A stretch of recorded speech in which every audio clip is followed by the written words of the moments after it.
kad es sāku ticēt Dievam, man bija sajūta, ka man daudz ļaunie atstāja vārdu tiešām nozīmē, jo man bija tāda milzīga viegluma sajūta, ja?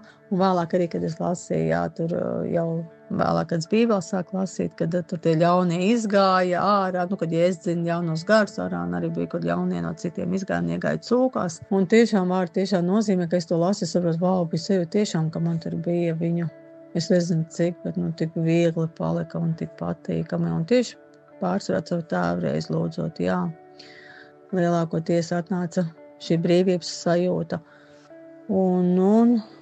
Un paldies Dievam tiešām, ka viņš man darīja brīvu no tā un atvēra acis, jo agrāk jau redz, kā es teicu, man tur tie zilnieki bija un dzīvnieki, un bija vēl arī tas, ka es pati ar svārstu nodarbojos, man bija tāds striķīti ievērts gredzens, un ar kur es pārbaudīju. Tas bija tad, kad es vēl neticēju Dievam, jā, vai ko var darīt, vai ko nevar darīt, un bija tā, ka laikam ejot ar to striķīti, man Dievs pilnīgi vairs arī negribēja, ka es ar to nodarbojos, jo man bija slikta pašsajūta, kad es to sāku darīt, un es katru reizi tā bija, man sāka rasties tāds bailes, es domāju, ko es tā slikti sāku justos, laikam tomēr tas nav labi, laikam tā nevar darīt.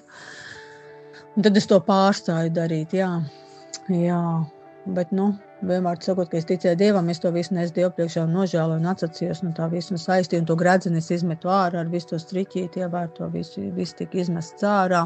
Un, kad sāku ticēt Dievam, es klausījos jau, kā iepriekš jau liecībā teicu, raidījumus pa kristīgo rādio, ko Dievs ieliks sirdī klausīties Evai Jālertei, tur par to visu okultismu, ja?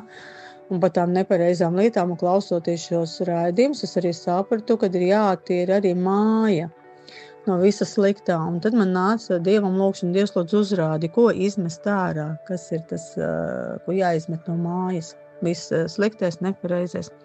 Un soli pa solim Dievs uzrādīja tiešām visu. Man bija pat nopirkt, ziniet, kādu grāmatu, man stāvēja mājās Taro grāmatu. Es viņu neizmantoju, man bija nopirkt, es domāju, varbūt kādreiz, jo tas bija tas laiks, kad es vēl neticēju un gāju pie zilniekiem. Un varbūt es kādreiz pati to sāku darīt. Es pateicos Dievam, ka es to nesāku darīt, bet tā grāmata man stāvēja, mājās Dievs uzrādījis, viņu izmetu ārā. Diemžēl es viņu nesadedzināju. To es pēc tam tikai biju dzirdējis, ka vajag tādas lietas sadedzināt. Arī bija kaut kāds no sliktām grāmatām. Man nebija daudz tādas, bet kaut kāds dažas bija izmetu ārā. Bet, es pēc sadedzināšanu tikai vēlāk uzzināju, ka vajag sadedzināt, bet es Dievam lūdzu, lai šis grāmatas nevienam citam rokās nenonāk katrā ziņā, jā, lai mēs tiešām pilnībā būtu iznīcībā aizgājušas, lai neviens viņas neņem un nelasa un nešķirsta. Jā, un bija vēl tur lietas, jā, kas bija kaut kādas tādas, ko Dievs tiešām uzrādīja, kaut kāds žurnāli, teiksim, arī, kur varbūt kaut kāds tur, kaut kādam tur arī, kāds žurnālis visāds pasaulīgas lietas un tā, un es pateicos Dievam, ka tiešām tas tika uzrādīts. Un bija tā, ka nebija to, ko tu visas izmet uzreiz, diemžēl nebija. Tas bija kaut kur apmēram gada vai 2 gadu laikā pamazām, un ik pa 2-3 mēnešiem uzpildēja tā lūkšana, Dievs lūdzu uzrādi, ko vēl jāizmet ārā, un šitā ik pa laikam, un pamazām Dievs uzrādīja. Un bija pat izrādās mums arī tādas drēbes, kurām bija kaut kāds miroņu galvas vai šitie tur tie vienradži, ja, kas arī nav labi, minioni kaut kādi tādi, kas nepavisam nav labi un nav par svētību. Un uz kaut kādiem viņas varēja būt varbūt tikai tur uz kāda apģērba gabalu, uz kāds šilkas vai kaut kur pat uz kāda apava, tur maziņa tāda miroņa galva, tādas lietas, ko tiešām pat grūti pamanīt, vai citreiz pat biksēm iekšpusē. Un es, kad ieraudzīju, es domāju, tādas lietas ir kāda laika stāvējušas mājās. Protams, ka es viņas visas izmetu ārā un tā, un ja bija arī ar laiku, kur bērnu grāmatas, kur it kā liekas nevainīgs, kur liekas, ka labi, tad tu tur pašķirs, tad tu tur rūķi, salaveči pa vēlniem un tur pa raganām un arī kaut kāds tādas sliktas lietas, pat krāsojamās grāmatas ir kāds, ko arī pati pirkus it kā tu nopērci un it kā ātrumā pašķirst veiklā un taču viss labi. Un tad tas pat laikam ejot. Un atkal ik pa laikam uzspēlēt šis Dievs, ko izmest ārā, un Dievs uzrāda, un tu aizņem pēkšņi paņem tieši to grāmatu, un tieši atšķir burtiski tādā vietā, tieši vidū vai kā, un ierauga, vau, tur kaut kāda miroņa galva, vai vēl kaut kas slikts, un izmet uzreiz ārā, vai es arī tikai to lapu izplēsu, jo pāries jau viss tur bija labs, un attiecīgi tiek izmest ārā. pat saplāst un izmest, bet, vienkārši tās lietas tādas, tas ir nopietni, tas garīgi tiešām ir nopietni. Un ar katru tādu izmesto lietu tiešām palika vieglāk un labāk. Un tad vienreiz bija tā, ka man puika lielais atnāca nakts vidū, un ka viņš tur nejūtās labi, es par viņu attiecīgi palūdzu Jēzus Kristus vārdā, lai miers, lai viss ir labi un lai visi tie sliktie simptomi aiziet projām. Nākamā dienā Dievs ieved tādā istabā un arī parādīja kārtējo krāsojamo grāmatu, jo manīgs tāds bija vairāks. Bija krāsojamā grāmata, un viena bija arī pārstā grāmata.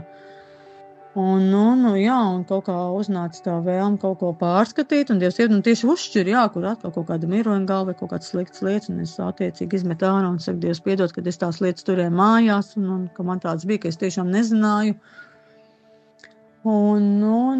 Un dēlam pēc tam, labāk bija, slava Dievam, tiešām, nebija vairs naktīs tādas lietas, tādas problēmas kaut kādas nebija.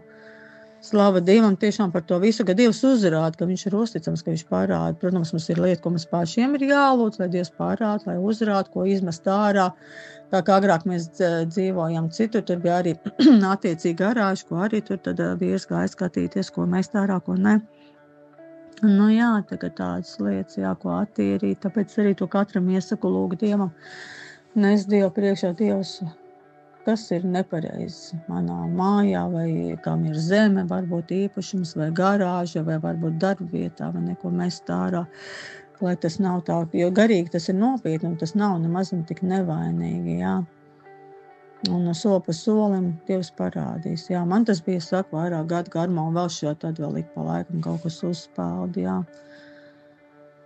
Un, kad man dēliņš bija mazāks, es te arī klausījos vienkārši vienu liecību, atceries, ka man arī bija līdzīgas gadījumas, kad bija maziņš, Tas jau bija pie 5. bērniņa, redz agrāk, kā saka, jaunībā tur neticēja Dievam, tad nebija tāds problēmas, ka sāka ticēt, tad jau vairāk tādi uzbrukumi. Tad arī bija, citu veidu uzbrukumi, bet tagad atkal citu veidu uzbrukumi. Ar bērnu pieķērās klāt, un viņš naktīs kā gulēja, bieži vien modās, nemierīgs, raudāja, nebija katru nakti, bet bija bieži, un es sāku saprast, ka kaut kas tur nav ritīgi kāds mods, un protams, es lūdzu, un visus saistīju, un lai visi ļaunie prom no manu bērnu, no mūsu dzīvokļa, un vienmēr sakot, kāds laiks pagāja, tā cīņa bija, un viņiem tāda periodis bija, ka tā riktīgi ņēma vārdu un autoritāti, un riktīgi lūdzu un saistīt, tad bija varbūt miers pat uz mēnesi, 2 vai 3.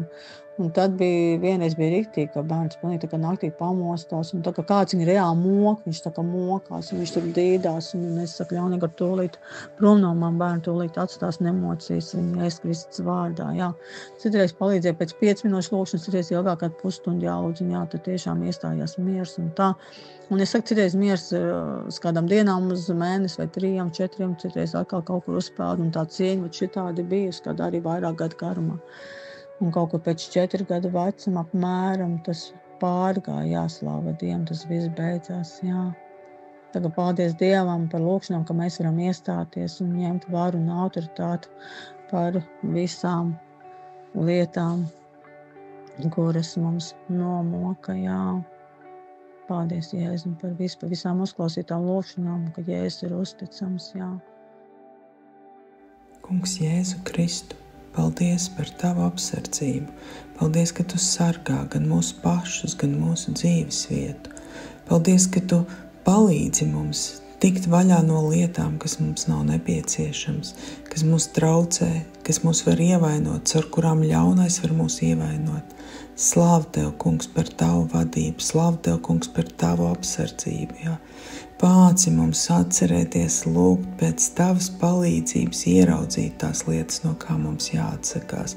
Paldies, ka tu arī to tik labi atbildi, ka tu palīdzi, ka tu vadi, Kungs. Paldies par katru māju, ko tu esi attīrījis, Kungs. Bet vēl vairāk paldies par katru sirdi, katru cilvēku, ko tu esi attīrījis no ļauno garu ietekmes, no dažādu ievainojumu traucējumiem, Paldies, ka tu mūs māci arī lūgt par saviem mīļajiem, ka tu mūs māci pasludināt tavu uzvaru pār visiem ļaunajiem gariem. Paldies, ka mēs varam lūgt un paļauties uz tevi.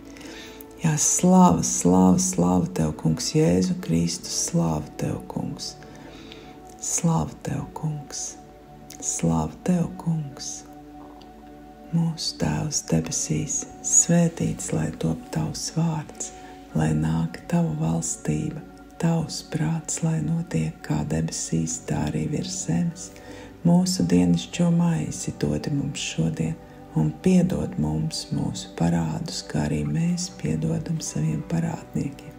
Un neieved mūsu kārdināšanā un atpestī mūs no ļaunā, jo tev pieder valstība, spēks un gods mūžīgi mūžos. Āmen. Lai mūs svētī un pasargā visvarenais Dievs Tēvs, Dēls un Svētais Gars. Āmen. Aicinu piedalīties audio liecību projektā Mīlestības ceļš liecībās arī tevi. Ieraksti balss ziņā savu stāstu, kā Dievs sevi ir tev atklājis, ko viņš ir darījis un kā Jēzus ir tev palīdzējis, uzmundrinot, samīļojot, dziedinot, stiprinot. Esi daļa no dzīvā evaņģēlija pasaulē un ieraksti savu audio liecību telefonā, izmantojot balss ieraksta aplikāciju un nosūti to uz e-pastu liecības@gertrude.lv.